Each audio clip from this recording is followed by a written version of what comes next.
দীর্ঘ ১৭ বছর বাংলাদেশ জাতীয়তাবাদী দল বিএনপি বাংলাদেশকে স্বৈরাচার মুক্ত করার জন্য, বাংলাদেশকে এই ফ্যাসিস্ট সরকারের পতনের জন্য আমাদের প্রিয় নেত্রী দেশনেত্রী বেগম খালেদা জিয়ার নেতৃত্বে বাংলাদেশ জাতীয়তাবাদী দল আন্দোলন করেছে। বিএনপির ভারপ্রাপ্ত চেয়ারম্যান জনাব তারেক রহমানের নেতৃত্বে আমরা আন্দোলন করে গত ৫ই আগস্ট যখন স্বৈরাচার মুক্ত হয়েছি, বাংলাদেশ নতুনভাবে স্বাধীন হয়েছে।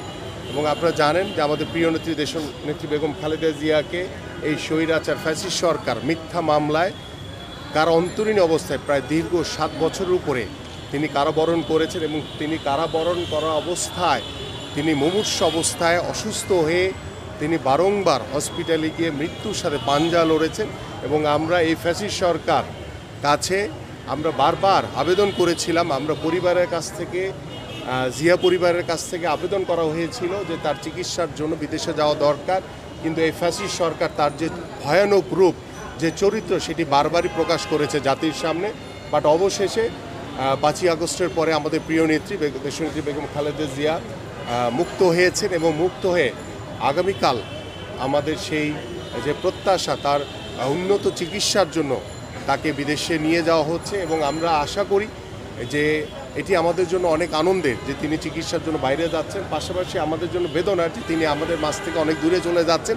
এবং আমরা আশা করি যে দ্রুত সময়ের ভিতরে তিনি সুস্থ হয়ে বাংলাদেশের মাটিতে আবার ফিরে আসবেন, এসে আমাদের ইনশাআল্লাহ বাংলাদেশ জাতীয়তাবাদী দলকে আবারও নেতৃত্ব দিবেন। আমরা আমাদের প্রিয় নেত্রীর নেতৃত্বে, আমাদের বিএনপির ভারপ্রাপ্ত চেয়ারম্যান জনাব তারেক রহমানের নেতৃত্বে বাংলাদেশে পরিপূর্ণভাবে আবারও গণতন্ত্র প্রতিষ্ঠা হবে। ধন্যবাদ ভাই।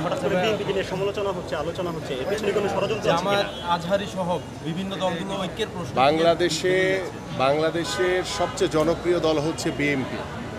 এবং গত ১৭ বছর ফ্যাসিস্ট স্বৈরাচার শেখ হাসিনার সরকার বাংলাদেশের রাষ্ট্রীয় প্রতিষ্ঠানগুলোকে যেভাবে ধ্বংস করে দিয়ে গেছে, সেই ধ্বংসস্তূপ থেকে তুলে ধরার জন্য আমাদের মাননীয় ভারপ্রাপ্ত চেয়ারম্যান জনাব তারেক রহমান ৩১ দফার একটি রূপরেখা দিয়েছেন রাষ্ট্র মেরামতের সংস্কারের জন্য।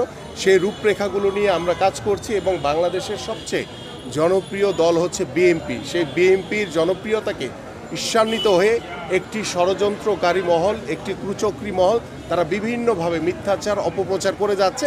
বাট আমরা বাংলাদেশ জাতীয়তাবাদী দল সকল নেতৃবৃন্দ ঐক্যবদ্ধ রয়েছি। ইনশাআল্লাহ আমরা রাজপথে গত ১৭ বছর ছিলাম, ভবিষ্যতে রাজপথে